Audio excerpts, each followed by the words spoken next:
Hermanos, Dios les bendiga. Les saludo en el amor de nuestro Señor y Salvador Jesucristo y les doy la bienvenida a un nuevo y último video de nuestros estudios de nuestra escuela dominical Casa de Oración Aposento Alto. Damos gracias a Dios por este tiempo de estudio, por este tiempo que nos otorgó para poder profundizar en las Escrituras, donde nos pudimos apartar para poder aprender algo más de Él. Damos gracias a Dios por su palabra, en la cual nos sostiene cada día, la cual nos sostiene en todo tiempo. Damos gracias a Dios por sus advertencias y damos gracias a Dios por Cristo, nuestro Salvador, el cual, siendo igual a Dios, no consideró esa igualdad como algo a que aferrarse. Al contrario, por su propia voluntad se rebajó, tomó la naturaleza de esclavo y de esa manera se hizo semejante a los seres humanos. Al hacerse hombre, Él se humilló a sí mismo y se hizo obediente hasta la muerte, y muerte en la cruz, para que todo aquel que cree en Cristo no se pierda, sino que tenga vida eterna. Así que damos gracias a Dios por su Hijo, nuestro Salvador Jesucristo. Aprovecho esta instancia para recordarles las diferentes actividades que usted puede encontrar en la página de Facebook de la Iglesia Casa de Oración Aposento Alto y de nuestro canal de YouTube. Los días lunes y jueves a las 12 del día tenemos devocionales para la edificación personal y la edificación de la iglesia. Los martes y sábados a las 20 horas tenemos reuniones generales. Los días miércoles a las 19 horas realizamos estudios bíblicos junto a la pastora Daisy y San Martín y la pastora Fabiola Leighton. En este caso ellas están enseñando sobre el discipulado, así que no se pierda esas clases, están buenísimas.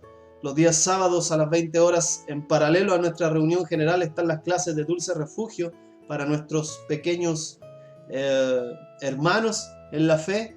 Y los días viernes hay una repetición de esta misma clase a las 12 horas del día. Los días domingos a las 10:30 de la mañana, nuestra amada escuela dominical, ¿cierto? A cargo del hermano Carlos Briceño y de quien les habla, el hermano Johan, para los que no me conocen. Nos tomaremos un receso hasta marzo, yo creo, así que de todas maneras, para que usted esté atento a los videos que se estén subiendo, quizás se van a repetir algunos. Eso no lo sabemos aún, pero para que esté atento. Como ven, la iglesia tiene variadas actividades para que podamos aprender, para que podamos buscar al Señor durante toda la semana y durante toda esta pandemia, esta situación que nos ha tocado vivir. Recuerde que nuestra iglesia se encuentra ubicada en el pasaje El Sol, 1729, Villa Horizonte, comuna de Puente Alto, y por ahora seguimos trabajando de manera virtual para poder llevar la palabra del Señor a todo aquel que lo necesite. Nuestros pastores son el pastor Pablo San Martín y nuestra pastora Cecilia Salazar, además de nuestra pastora Elena, la pastora Daisy, la pastora Leighton, los cuales son ayudantes, y todos los ancianos que son parte de la congregación. Damos gracias a Dios por ellos, y también es nuestra obligación orar por ellos. Dice la palabra: os rogamos, hermanos, que reconozcáis a los que trabajan entre vosotros y os presiden en el Señor, o sea, los que están a la cabeza de nosotros. Ellos os amonestan y espero que los tengáis en mucha estima y amor por causa de su obra. Tened paz entre vosotros, dice Pablo en 1 de Tesalonicenses capítulo 5 versículos 12 y 13. O también encontramos que en Efesios capítulo 6 versículos 19 y 20 Pablo les pide a los hermanos que oren por él. Él le dice: oren también por mí. Pidan a Dios que ponga en mi boca las palabras que debo decir, para que con valor anuncie las buenas nuevas que Dios había mantenido en secreto. Dios me ha enviado como su representante para predicar este mensaje, y precisamente por eso ahora estoy preso. Oren para que lo anuncie sin temor alguno, pues ese es mi deber. Es nuestra obligación orar por nuestros pastores, es obligación orar por nuestros maestros, es obligación orar por nuestros ancianos, es nuestra obligación orar por la iglesia del Dios vivo, para que la palabra del Señor pueda ser predicada sin temor alguno. y porque ese es el deber de cada cristiano. Bueno, como última clase, hoy tomaremos el texto base de 2 de Corintios capítulo 13, versículo 5, en donde el apóstol Pablo nos advierte y nos hace un llamado a autoexaminarnos. Así que antes de comenzar, haremos una pequeña oración ahí donde usted se encuentre para que me acompañe.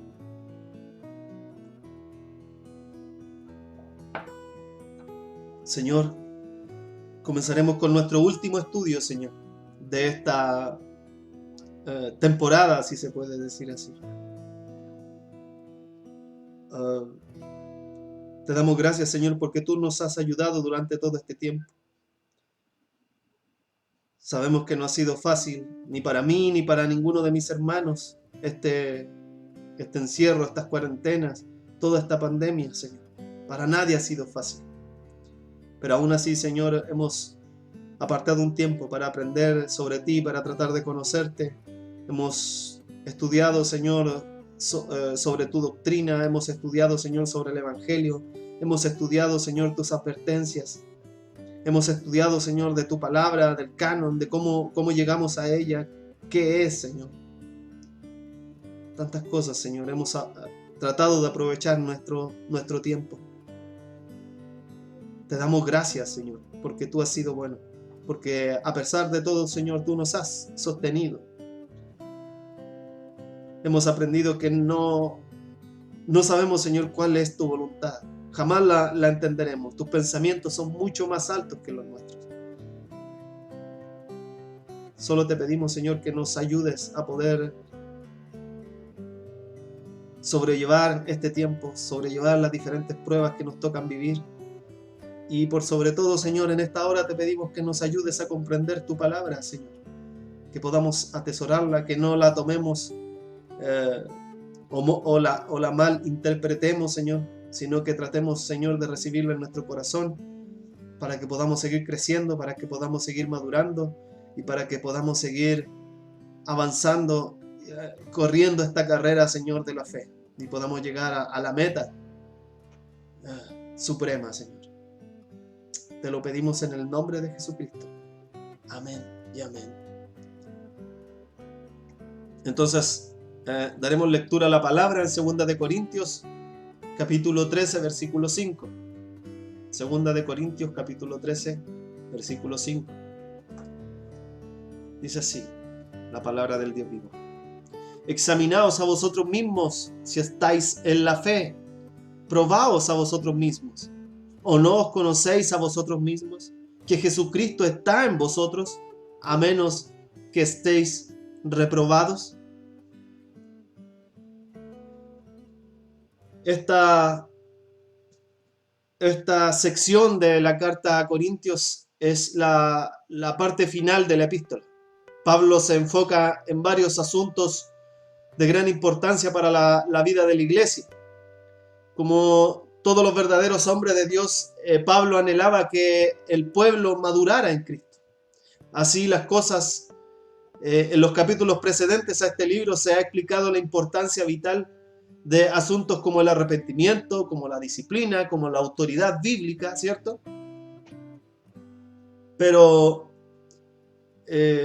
Pablo en este instante, en este momento, nos hace una explicación que presupone que las personas a quienes está dirigido, a las personas que se está dirigiendo el apóstol, son cristianos auténticos.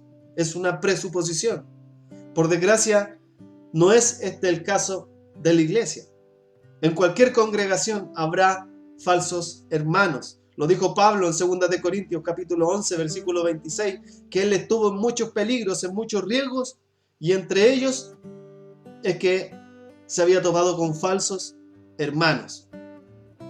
También lo dice en Gálatas capítulo 2, versículo 4. Así como también en cualquier congregación también habrá cizaña en medio del trigo, ¿cierto? Por lo tanto, el centro de la preocupación de un pastor por el bienestar espiritual de su pueblo es que estén espiritualmente vivos. Es que de verdad sean creyentes verdaderos. Obviamente, si no están vivos, no pueden arrepentirse verdaderamente, no pueden aceptar la disciplina o no pueden someterse a la autoridad. La meta de Pablo con respecto a los corintios, como ocurre con el resto de los creyentes, era que vivieran en el nivel más alto de madurez espiritual. Pero para que crecieran en Cristo, primero tenían que estar en Él. Por lo tanto, Pablo les hace un llamado a examinarse y a determinar su verdadera situación espiritual. Es eso lo que está haciendo Pablo en esta sección de la carta, la segunda carta a la iglesia de Corinto. Todos los que son cristianos verdaderos reconocen que la salvación es el resultado de la fe en la persona y obra de Jesucristo, su deidad, la encarnación, la vida intachable, el sacrificio propiciatorio, la resurrección de entre los muertos y la ascensión a la diestra del Padre. Es eso lo que un verdadero cristiano debe creer, ¿cierto? Pero ¿cómo sabemos que hemos creído para salvación y que no estamos siendo engañados por una fe falsa? Después de todo, las Escrituras están llenas de repetidas advertencias graves y solemnes contra aquellos que profesan fe en Cristo, pero que serán rechazados en el día del juicio, que creen que son ovejas, pero al final son contadas como las cabras y enviadas al castigo eterno. Tenemos como ejemplo la aterradora parábola de la fiesta de las bodas, por medio de la cual Jesús recuerda a sus seguidores que muchos son los llamados, pero pocos los escogidos. Es por esto que el apóstol Pablo llama a este autoexamen. De hecho, no es un llamado simple, sino que es un mandato enfático a la introspección a cada uno, a poder autoexaminarnos, a poder ver en nuestro interior dónde está nuestro corazón. La iglesia en Corinto tenía bendiciones inusuales, tenía muchos dones.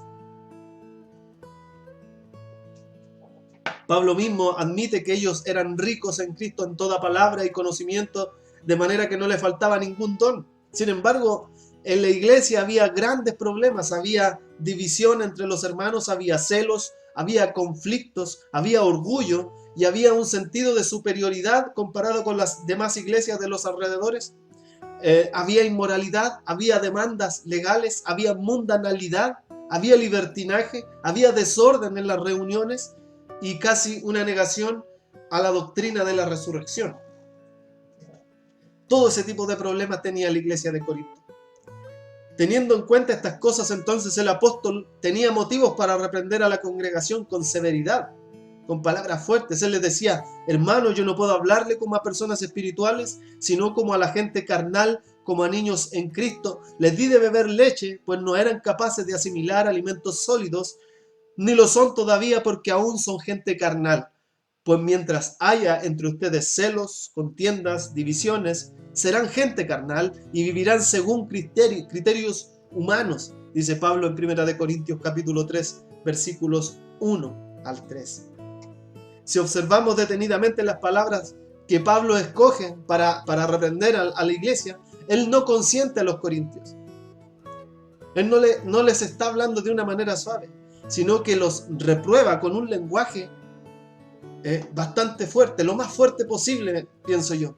Él lo que está haciendo es denunciar a los cristianos como bebés que todavía no pueden recibir el alimento sólido, que todavía no pueden recibir la enseñanza madura.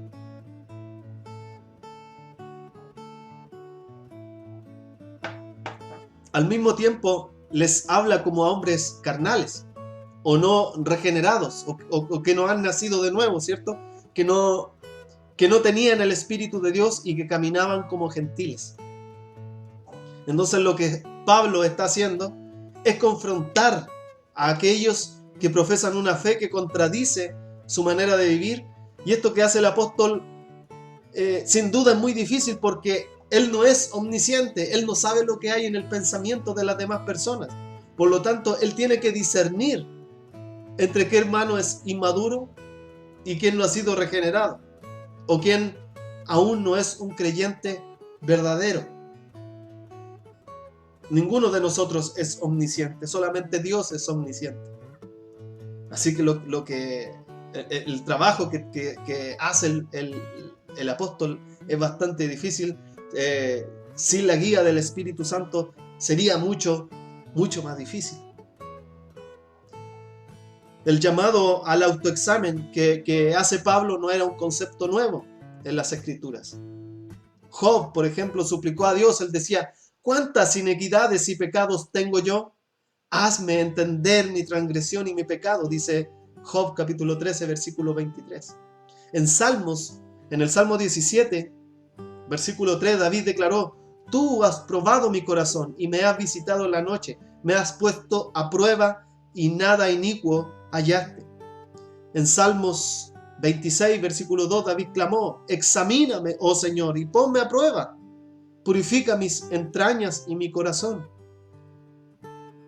Y en quizás el más conocido ejemplo del autoexamen del Antiguo Testamento tenemos la oración de David, donde dice: examíname, oh Dios, y conoce mi corazón, pruébame y conoce mis pensamientos, y ve si hay en mí camino de perversidad, y guíame en el camino eterno.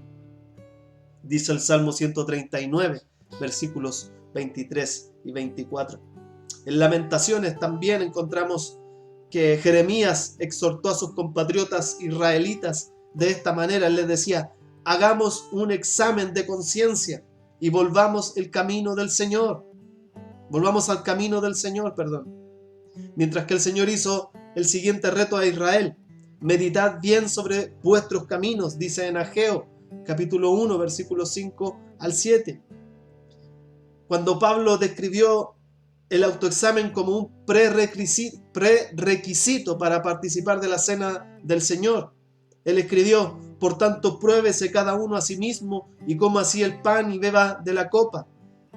Sí, pues nos examinásemos a nosotros mismos, no seríamos juzgados, dice Primera de Corintios capítulo 11, versículos 28 al 31. Entonces vemos que en la Escritura el autoexamen no es algo nuevo. Encontramos en el Antiguo Testamento y en el Nuevo Testamento que es algo que todo cristiano debe hacer. También, al igual que Pablo, el escritor de Hebreos, entendió bien el peligro del autoengaño. El peligro del autoengaño, de creer que uno es salvo cuando realmente aún no lo ha sido. Algunos de los destinatarios de su epístola estaban intelectualmente convencidos de la verdad del Evangelio, pero no se habían comprometido con Cristo. Estamos hablando de la carta a los Hebreos, a la carta escrita a la iglesia hebrea. Los llamó a examinar el peligro de dicha posición en una serie de pasajes de advertencia que muestran claramente el gran riesgo de estar en la iglesia, pero no en Cristo. Porque no es lo mismo estar en la iglesia que estar en Cristo. Entonces, la primera de estas advertencias está en Hebreos capítulo 2, versículos 1 al 3, donde el autor dice: por tanto, es necesario que con diligencia atendamos a las cosas que hemos oído, no sea que nos deslicemos. Porque si la palabra dicha por medio de los ángeles fue firme, y toda transgresión y desobediencia recibió justa retribución, ¿cómo escaparemos nosotros si descuidamos una salvación tan grande? La cual, habiendo sido anunciada primeramente por el Señor, nos fue confirmada por los que oyeron. La Escritura nos manda que nos examinemos a nosotros mismos para ver si estamos en la fe. Que nos probemos a nosotros mismos para que podamos distinguir si somos verdaderamente cristianos. Sin embargo, esta exhortación nos conduce a una pregunta de extrema importancia. ¿Cuál es el estándar mediante el cual debemos evaluar nuestra fe? ¿Respecto a qué norma podemos examinar nuestras vidas? ¿Quién puede juzgarnos y ayudarnos a entender nuestra situación?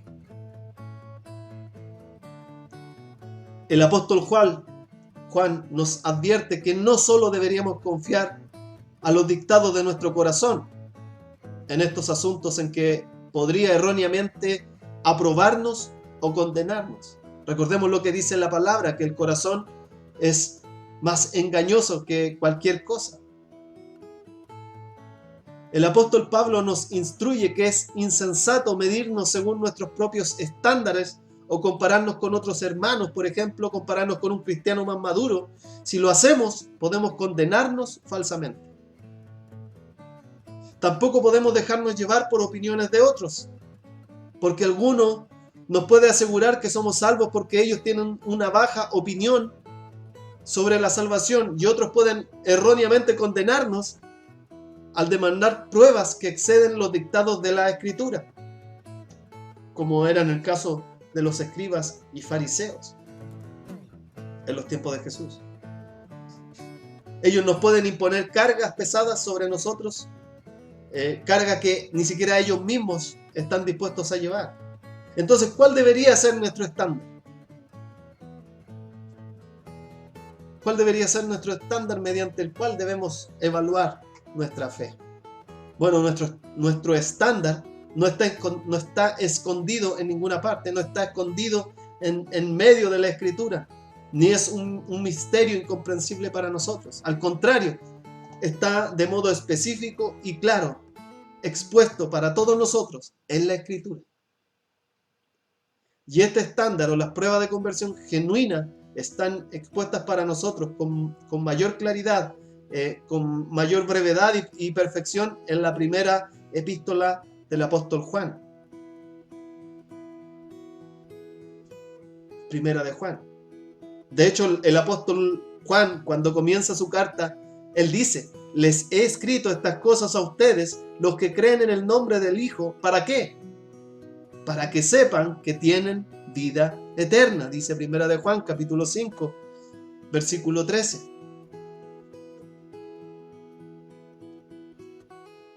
El hermano y escritor John Stott escribe con respecto a esta epístola. Él dice: a lo largo de la epístola de Juan ha dado a sus lectores los criterios doctrinales, morales y sociales por los cuales debe examinarse a sí mismos y a otros. Él pretende establecer la seguridad, Juan pretende establecer seguridad de salvación al reunir los propósitos del Evangelio y de la epístola. Es decir, el propósito de Juan está en 4 etapas que sus lectores deben escuchar. Los que serían: los que escuchan deben creer, los que creen deben vivir y los que viven deben saber. Eso dice el hermano John Stott. Entonces, el apóstol Juan ha dado a sus lectores, a cada uno de nosotros, varios criterios doctrinales, criterios morales por los cuales debemos examinarnos a nosotros mismos en cuanto a la autenticidad de nuestra salvación. Él busca establecer la seguridad de su salvación no sobre una ilusión, ni sobre buenos deseos, ni sentimientos religiosos, tampoco sobre una mera confesión de fe, sino sobre la demostración, sobre la manifestación de las marcas auténticas del cristianismo en sus vidas, marcas bíblicas en sus vidas. Según la doctrina de Juan, según la enseñanza de Juan, los que profesan la fe en Cristo pueden tener una seguridad bíblica de la salvación solo en medida en que su vida se ajuste a las pruebas que él presenta en su primera carta. En definitiva, es importante para nosotros entender que el apóstol Juan no está nombrando los medios de la conversión, sino más bien él está hablando sobre los resultados de esta. Podemos tener seguridad bíblica de la salvación solo en la medida en que las evidencias expuestas en la epístola de Juan son realidades en nuestras vidas. Y si después de examinarnos descubrimos que hay poco de realidad en estas evidencias, deberíamos preocuparnos, y mucho. Si después de leer las epístolas de Juan descubrimos que hay poco de realidad de sus enseñanzas en nuestras vidas, deberíamos preocuparnos mucho.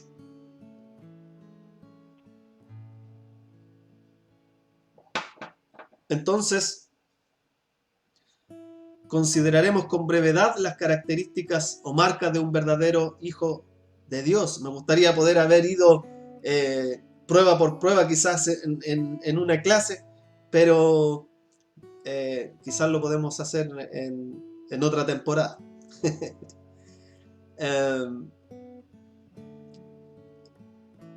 Lo que sí quisiera que quedara claro es que no es la idea de que usted ponga en duda su salvación.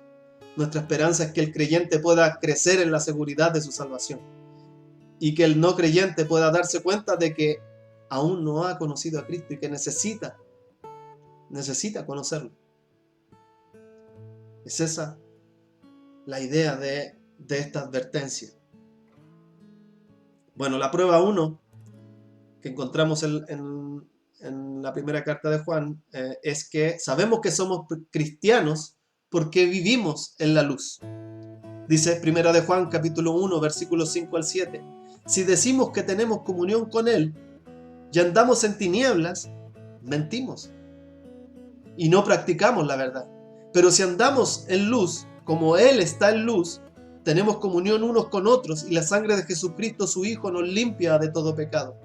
Entonces nuestro estilo de vida se conformará poco a poco con lo que Dios nos ha revelado sobre su naturaleza y sobre su voluntad.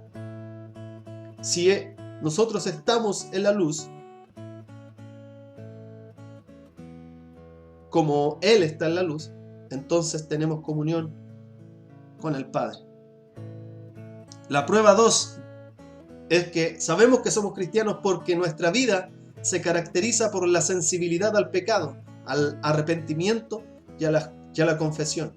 Nos dice primera de Juan capítulo 1 versículos 8 al 10. Si decimos que no tenemos pecado, nos engañamos a nosotros mismos y la verdad no está en nosotros. Si confesamos nuestros pecados, Él es fiel y justo para perdonar nuestros pecados y limpiarnos de toda maldad. Si decimos que no hemos pecado, le hacemos a Él mentiroso y su palabra no está en nosotros. Nosotros debemos reconocer nuestros pecados, debemos reconocer que somos pecadores y que necesitamos arrepentirnos de nuestros pecados. Y Él es fiel y justo para perdonarnos.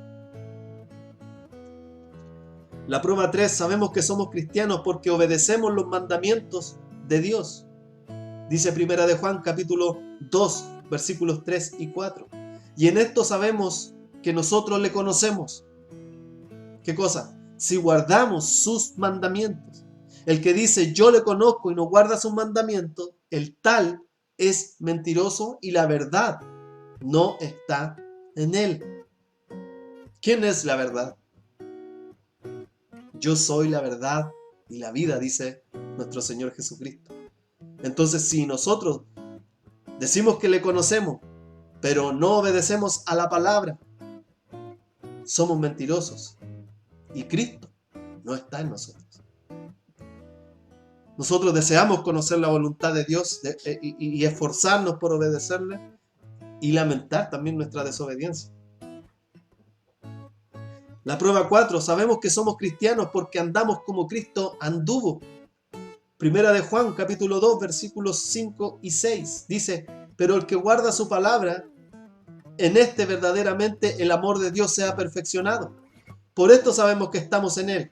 El que dice que permanece en Él, debe andar como Él anduvo. Un cristiano verdadero desea imitar a Cristo y crecer en conformidad a su imagen. La prueba 5 que encontramos en la primera carta de Juan es, sabemos que somos cristianos porque amamos a otros cristianos. Primera de Juan, capítulo 2, versículos 7 al 11. Yo voy a leer del 9 al 11, pero usted puede leer del 7 al 11. El que dice que está en la luz y aborrece a su hermano, está todavía en tinieblas. Lo voy a repetir. El que dice que está en la luz y aborrece a su hermano, está todavía en tinieblas. El que ama a su hermano permanece en la luz, y en él no hay tropiezo. Pero el que aborrece a su hermano está en tinieblas y anda en tinieblas y no sabe a dónde va, porque las tinieblas le han cegado los ojos, dice la palabra. Nosotros deseamos estar en comunión con otros hermanos en la fe y buscamos servirles con obras y según la verdad. Bendito sea el Señor para siempre. Prueba 6. Sabemos que somos cristianos por nuestro desprecio cada vez mayor hacia el mundo. y por nuestro rechazo a todo lo que contradice y se opone a la naturaleza y voluntad de Dios. Esto es según Primera de Juan, capítulo 2, versículos 15 al 17. Dice, no améis al mundo, ni las cosas que están en el mundo. Si alguno ama al mundo, el amor del Padre no está en él. Porque todo lo que hay en el mundo, los deseos de la carne, los deseos de los ojos, las vanaglorias de la vida, no provienen del Padre, sino del mundo. Y el mundo pasa, y sus deseos, pero el que hace la voluntad de Dios permanece para siempre. El que hace la voluntad de Dios vive eternamente y para siempre. El que hace la voluntad del Padre es salvo. Prueba número 7. Sabemos que somos cristianos porque perseveramos en las doctrinas históricas y prácticas de la fe cristiana y permanecemos en la comunión con otros que hacen lo mismo. Primera de Juan, capítulo 2, versículos 18 y 19. Hijitos, ya es el último tiempo, y según vosotros oísteis que el anticristo viene, así ahora han surgido muchos anticristos. Por esto conocemos que es el último tiempo. Salieron de nosotros, pero no eran de nosotros. Porque si hubiesen sido de nosotros, habrían permanecido con nosotros, pero salieron para que se manifestase que no todos son de nosotros. Si realmente hubiesen sido de nosotros, habrían vivido según las doctrinas eclesiásticas, históricas de la fe cristiana. Prueba número 8. Sabemos que somos cristianos porque reconocemos, porque confesamos que Cristo es Dios. Y lo tenemos en la más alta estima, como dice el apóstol Juan en Primera de Juan, capítulo 2, versículos 22 y 24. ¿Quién es el mentiroso, sino el que niega que Jesús es el Cristo? Este es anticristo, el que le niega, el que niega al Padre y al Hijo. Todo aquel que niega al Hijo tampoco tiene al Padre. El que confiesa al Hijo tiene también al Padre. Lo que habéis oído desde el principio permanezca en vosotros. Si lo que habéis oído desde el principio permanece en vosotros, también vosotros permaneceréis en el Hijo y en el Padre.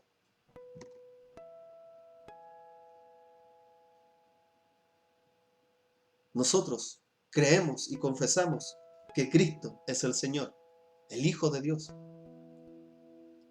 Y un verdadero cristiano lo debe reconocer. Si alguien se lo cuestiona, él lo debe seguir reconociendo y no tendrá ninguna duda en defenderlo.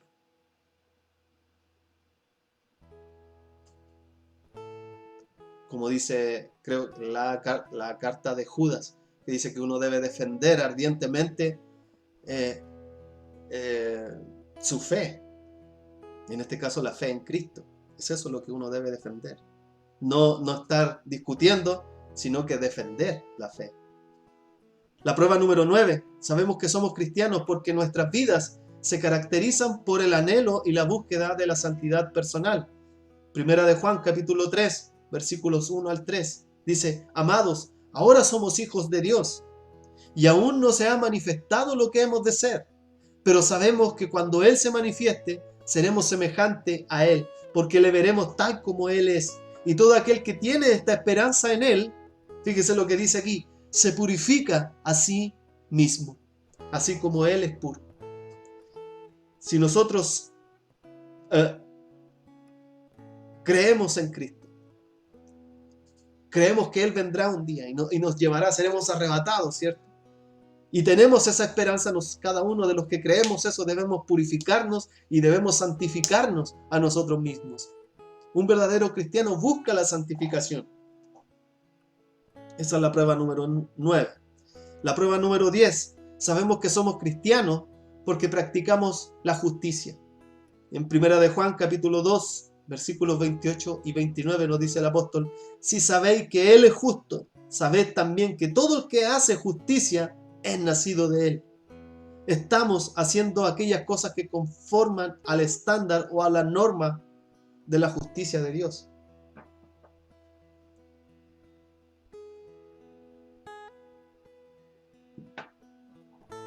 Prueba número 11. Sabemos que somos cristianos porque vencemos al mundo. Dice Primera de Juan, capítulo 4, versículos 4 al 6. Hijitos, vosotros sois de Dios y los habéis vencido, porque mayor es el que está en vosotros que el que está en el mundo. Ellos son del mundo, por eso hablan del mundo y el mundo los oye. Pero nosotros somos de Dios. El que conoce a Dios nos oye. El que no es de Dios no nos oye. En esto conocemos el espíritu de verdad y el espíritu del error. Aunque a veces nos sentimos presionados, aunque a veces nos sentimos agotados por todo lo que hay a nuestro alrededor, pandemias, protestas, desempleos, etc., seguimos adelante en la fe, seguimos de cerca a Cristo y no damos marcha atrás. No somos de los que retroceden para perdición, sino de los que tienen fe para preservación del alma, dice Hebreos capítulo 10, versículo 39. Nosotros seguimos adelante a pesar de todas las abominaciones que hay en este mundo. Usted ya ha visto lo último que se ha mostrado en televisión, la aceptación de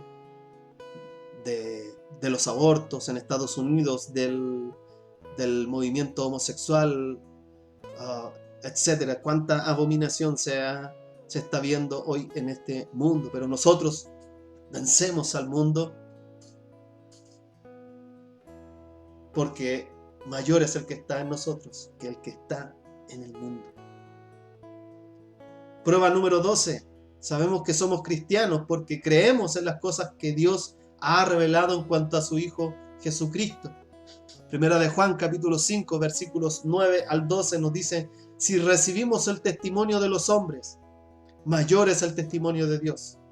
Porque este es el testimonio con que Dios ha testificado acerca de su Hijo. El que cree en el Hijo de Dios tiene el testimonio en sí mismo. El que no crea a Dios le ha hecho mentiroso, porque no ha creído en el testimonio que Dios ha dado acerca de su Hijo. Y este es el testimonio, hermano, que Dios nos ha dado vida eterna, y esta vida está en su Hijo. El que tiene al Hijo tiene la vida. El que no tiene al Hijo de Dios no tiene la vida. Tenemos vida eterna solamente en Cristo y solamente en Cristo y solamente en Cristo. En ningún otro hay salvación, porque no hay otro nombre bajo el cielo dado a los hombres en quien podamos ser salvos. Solamente Cristo. Si tenemos estas cualidades, no digo que estas sean las únicas cualidades, en la Escritura encontramos más en otros libros, pero en esta pequeña clase les estoy dando 12 pruebas. Si tenemos estas cualidades, si tenemos estas 12 pruebas y son cada vez mayores en nosotros, entonces tenemos la evidencia de que hemos llegado a conocer a Dios y que llevamos el fruto de un hijo de Dios. Sin embargo, si estas cualidades están ausentes en nuestras vidas, deberíamos tener suma preocupación por nuestras almas. Deberíamos tener suma preocupación por nuestras almas. Y deberíamos ser diligentes en buscar a Dios con respecto a nuestra salvación. Deberíamos de examinarnos a nosotros mismos para ver si estamos en la fe y probarnos a nosotros mismos. Como dije anteriormente, mi idea no es que el creyente dude de su salvación. Al contrario, mi idea, al igual que Pablo, es que pueda crecer en la seguridad de su salvación y que el no creyente pueda darse cuenta de que aún no ha conocido a Cristo y aún puede arrepentirse. Ahora mismo puede arrepentirse. Ven a Cristo y Él preservará tu alma hasta la eternidad. Esa es la única manera, amigo mío.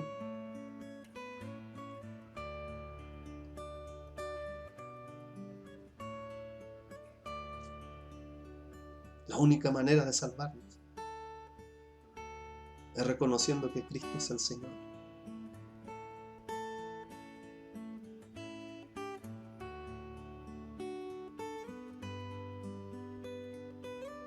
Y el Espíritu Santo se encargará de que nosotros podamos vivir conforme a estas pruebas. Pero debemos esforzarnos.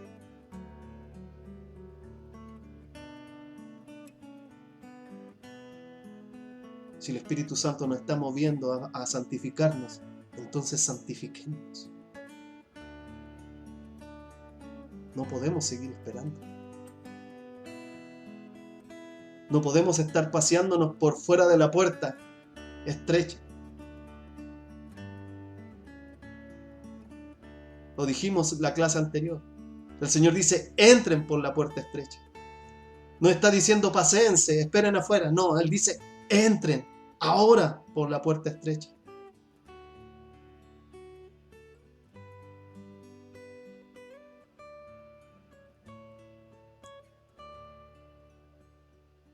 Necesitamos esforzarnos. Necesitamos estar velando.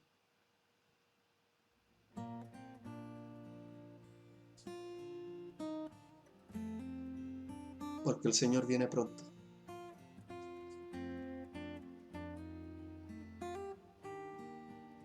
Y Él espera que su iglesia esté apercibida de eso.